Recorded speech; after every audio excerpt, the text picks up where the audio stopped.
Baik, selamat siang Bapak dosen dan teman-teman. Perkenalkan, nama saya Ude Sinti Ciamnifu dengan NIM 2003030030 kelas Psikologi A semester 3. Pada kesempatan kali ini saya akan mereview tugas mata kuliah metode penelitian sosial buku yang ke-6 dengan judul buku penelitian pasca kualitatif dan metodologi inovatif. Yang pertama, gambar buruk dan pasca produksi sebagai partisipasi. Dalam esai berjudul In the Depth of the Poor Image, Kartikus Senihito Steyler menggambarkan sebagai karakteristik zaman kontemporer ekonomi. Gambar miskin beredar dalam bentuk file video, terkonferensi yang diunggah, diunduh dan dimodifikasi, diunduh lagi dan yang membuat publik dan situs alternatif hubungan. Gambar-gambar ini disebut buruk karena berbagai alasan. Mereka diproduksi oleh penulis populer dan amatir dengan estetika eksperimental seputar pengalaman sehari-hari dan dengan minat untuk menggabungkan seni dengan kehidupan. Mereka miskin karena tidak sempurna, diproduksi dengan teknologi yang tersedia untuk rakyat biasa. Mereka tidak memiliki kualitas desain produk korporat kelas atas. Berikut mempengaruhi penelitian lambat dan genre pasca produktif. Berland mengusulkan konsep optimis kejam pada tahun 2011 untuk menyatakan bahwa individu mengatur cara mereka menjadi bagian dari dunia melalui ketertarikan pada fantasi dari kehidupan yang baik dan tidak bertahan. Fantasi ini berputar di sekitar keinginan untuk mobilitas ke atas, representasi politik, cinta romantis, dan lain-lain. Kehidupan yang baik, fantasi melekat pada objek yang berbeda yang mengatur keinginan tersebut. Ini bisa menjadi gelar pendidikan, perangkat teknologi, obat baru, atau banyak lainnya. Berland berpendapat bahwa ketertarikan adalah optimis. Optimisme adalah yang membuat subjek untuk mengikat dengan dunia, dan ketertarikan pada objek keinginan adalah cara untuk merasakan lebih dekat ke fantasi hidup yang lebih baik. Yang berikut rantai mimesis menghubungkan melalui produksi YouTube. Pada musim panas 2016, Rahel melalui lokaryanya video mingguan di pusat remaja di Florida didahai publik. Pusat drop ini menyediakan sepulang sekolah dan program musim panas untuk remaja lokal. Sejak awal, Rahel mengikuti keunggulan remaja saat mereka mengeksplorasi minat mereka dalam mengembangkan kehadiran di YouTube. Untuk 3 remaja, Ice, Shake, dan Tudor, proses ini menggunakan serangkaian gaya YouTube yang dikuasai anak muda dan mengandalkan serangkaian aplikasi pengeditan gratis yang dapat digunakan pada smartphone, pinjaman remaja, dan PC pusat. Para remaja ini mengembangkan video dengan pengambilan satu kali dan trik audio lagu tunggal, melibatkan cara produksi yang mencerminkan intensitas dan laju cepat orang miskin. Sirkus gambar grup ini dapat merekam, mengedit, dan mengunggah video hanya dalam 1 atau 2 sesi proyek. Yang berikut memformat ulang takdir tindak membuat potret diri video tempat favoritnya di kota. Takdir adalah salah satu gadis dalam kelompok yang keluarganya tidak mendukung meminjam kamera sehingga ia bisa merekam tempat pilihannya. Perpustakaan lingkungan Takdir telah memberitahu Laura bahwa dia akan pergi ke perpustakaan setiap hari selama beberapa jam untuk mengerjakan pekerjaan rumahnya dengan kakeknya, yang sementara itu akan membaca koran dan menggunakan komputer. Ruang kelas guru menjelaskan kepada Laura bahwa Desti tidak tinggal bersama ibu dan ayahnya, dan bahwa wali sahnya adalah kakek dan neneknya. Setelah memiliki telepon percakapan dengan tujuan menjelaskan lebih lanjut proyek kepada kakek nenek, guru menggambarkan suasana hati mereka sebagai perasaan kecewa karena Takdir telah kehilangan materi sekolah yang harus mereka ganti. Dia menjelaskan bahwa situasi di rumah ketat. Kakek dan nenek takut Desti akan kalah atau merusak kamera dan mereka harus membayarnya. Guru membagikan dengan kakek nenek seberapa besar minta maaf yang ditujukan Desti untuk proyek ini. Takdir telah menulis deskripsi perinci tentang perpustakaan dan telah membuat beberapa gambar dengan pemandangan yang berbeda dari tempat untuk merencanakan pemakaian kameranya dan gerakannya. Ia juga telah menyiapkan naskah dan berpartisipasi dalam tutorial tentang cara menyusun gaya bingkai yang berbeda dengan kamera videonya. Yang berikut, montase menavigasi gangguan dalam yang diperebutkan. Hadiah dari proyek video JT yang sedang berlangsung, studi kasus terakhir kembali ke Lokarya. Video mingguan yang diselenggarakan di Rahel di musim panas 2016 di pusat remaja lokal ini mempertimbangkan bagaimana genre pasca produktif montase bertindak sebagai teknik film dan mode partisipasi regional. Di awal proyek, peserta remaja JT memfilmkan jalan-jalan pulang dari pusat menggunakan HP-nya. Dalam bidikan beruntung 14 menit, JT dan temannya sampai yang terdokumentasi, rambu-rambu jalan, bengkok, dan tempat-tempat parkir dengan tetap menjaga percakapan penuh warna tentang bagaimana semua yang mereka temukan menjijikan dan dibuang. Minggu berikutnya JT menangkap rutenya ke pusat di pagi hari. Tidak ada suli suara dalam adegan hari di mana JT memenangkan rutenya dan berbandingkan di bawah sinar matahari, mendokumentasikan pepohonan dan dedaunan yang bertebarangan dan memperbesar air yang mengalir dan berudut tumbuh dan paning melintasi daerah, berhutan dan lapangan. JT berusaha untuk melanjutkan keterlipatannya dengan materi ini melalui pasca produksi dan menyangkutkan adegan siang dan malam secara bolak-balik montase. Yang berikut, humanisme, posthumanisme, realisme agenial, dan penelitian pasca kualitatif. Studi berikal tradisi dan teori kami tentang equal dan keterkaitan yang disengaja didasarkan pada posthumanisme dan materialisme baru. Di posthumanisme bukanlah kerangka kerja terpadu dan telah secara beragama disebut pasca representasi.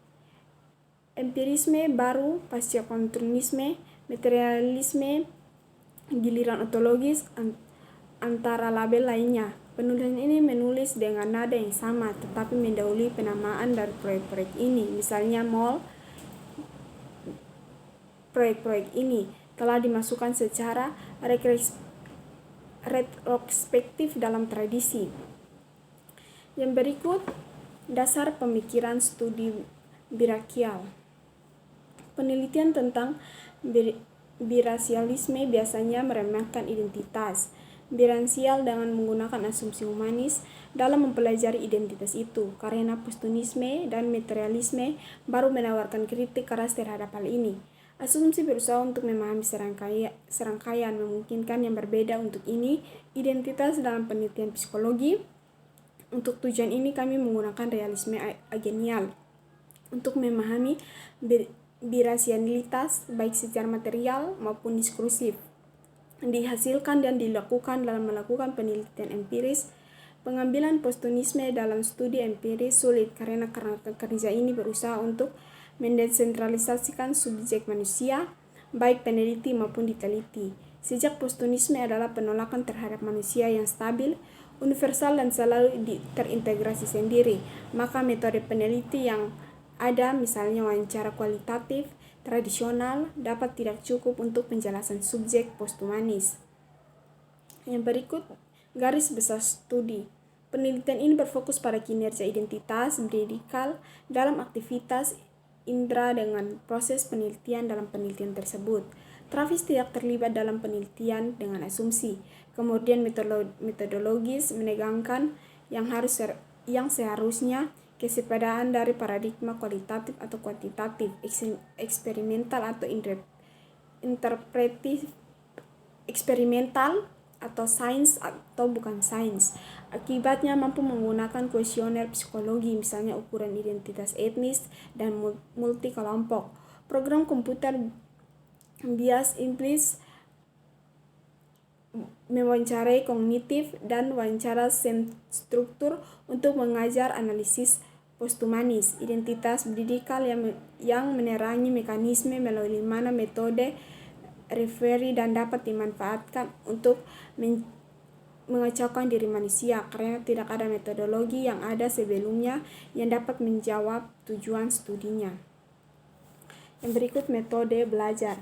Metode belajar studi transvis menggunakan 3 metode: wawancara, kuesioner psikologis, dan tes asosiasi implisit.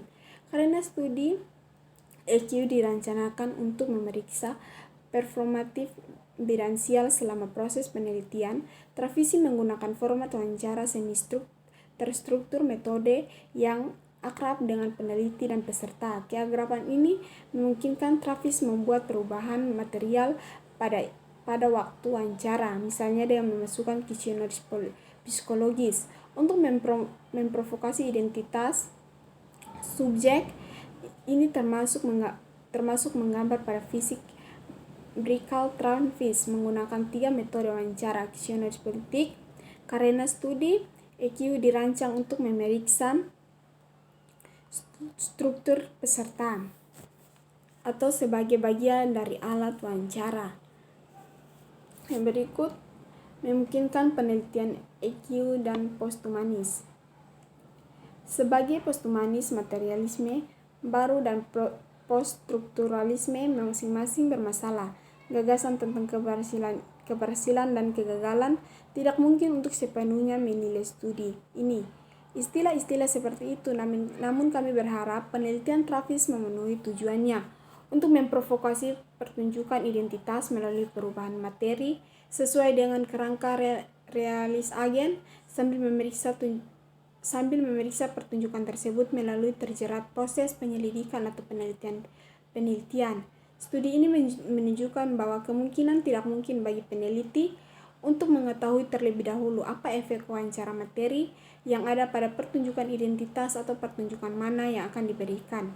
Mungkin atau tidak mungkin dalam studi itu juga tidak jelas, atau mungkin tidak dapat diketahui tingkat penuh dari tindakan materialistis penelitian proses. Konfigurasi material proses penelitian itu sendiri tercakup dalam hasil penelitian ini, dan hasil ini baru dapat ditafsirkan melalui analisis yang menjawab materialisasi, interacting, dan terjerat di wawancara. Yang berikut melakukan penelitian pendidikan lingkungan berbasis gender. Apa yang disajikan tidak dimaksudkan sebagai formula untuk bagaimana terlibat dalam gender dan penelitian pendidikan. Lingkungan feminisme dan teoritis, metodologis, atau tingkat metode. Sebaliknya, kami berharap memberikan contoh pendekatan potensial yang dapat berguna dalam berbagai konteks penelitian. Pendidikan lingkungan seperti peneliti merasa sesuai dengan minat mereka dengan tingkat teoritis dan metodologis. Perorganisasian yayasan untuk penelitian terus-menerus kembali konseptualisasikan dan konsep-konsep baru dan kembali disajikan. Kemungkinan pendekatan inovatif untuk penelitian dan jenis pertanyaan penelitian yang muncul dalam berbagai bidang kualitatif penyelidikan sangat penting untuk bergerak melampaui yang tidak bermasalah. Penggunaan penelitian yang meneliti perilaku lingkungan laki-laki dan perempuan yang merangkul kompleksitas konsep sehingga peneliti dapat dilakukan secara berbeda. Tampaknya bagi kita bahwa kemungkinan sedang dieksplorasi menggunakan epistemic framing dan sangat membantu dalam bidang lingkungan pendidikan untuk mempermasalahkan pendekatan yang terlalu sederhana terhadap gender riset pendidikan lingkungan, namun terlihat dalam perubahan apapun dan bisa dibilang kemajuan dalam pendekatan penelitian. Kualitatif penelitian harus sesekali mempertimbangkan apa yang dapat dianggap sebagai bukti, sebagai pengetahuan, dan sebagai peneliti itu sendiri. Yang berikut subjek lingkungan contoh yang diwujudkan. Salah satu contoh pendekatan penelitian yang harus berusaha mengganggu gagasan tentang bagaimana peneliti mungkin mencoba untuk mengungkapkan dan menyajikan aspek siapa individu dan bagaimana mereka mempromosikan diri mereka sebagai dokter. Disertai ini mencoba untuk membuka diskusi tentang aplikasi teori dan praktis yang berimplikasikan atau yang membuka dan menutup kemungkinan untuk perspektif metodologis yang muncul dan dari aplikasi pedagogis.